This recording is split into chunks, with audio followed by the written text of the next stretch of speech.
Hello বন্ধুরা, আশা করি আপনারা সবাই ভালো আছেন। আমিও আপনাদের দয়ায় অনেক ভালো আছি।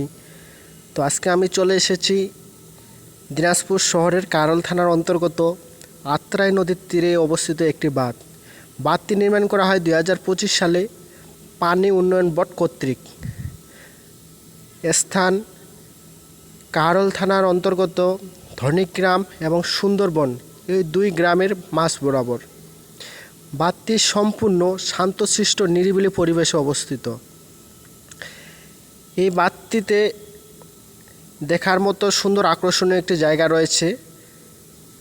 নদীর তীরে অবস্থিত বাঁধটি মানুষের মনকে আকর্ষণীয় করে তোলে এবং নদীর প্রবাল হাওয়া মানুষের হৃদয়ে স্পর্শ করে। আপনারা চাইলে আপনাদের সহপরিবারে এসে এই বাঁধটিতে ঘুরে যেতে পারেন। এখানে আপনারা চাইলে আপনার প্রিয় মানুষের সাথে শান্তশিষ্ট নিরিবিলি পরিবেশের সময় কাটাতে পারবেন। এখানে বসার মতো রয়েছে সুন্দর ছাতা, নদীর তীরে অবস্থিত। এছাড়াও বাঁধের চারপাশে আপনারা বসতে পারবেন। দেখতে পাচ্ছেন বসার পর্যাপ্ত পরিমাণ জায়গা রয়েছে।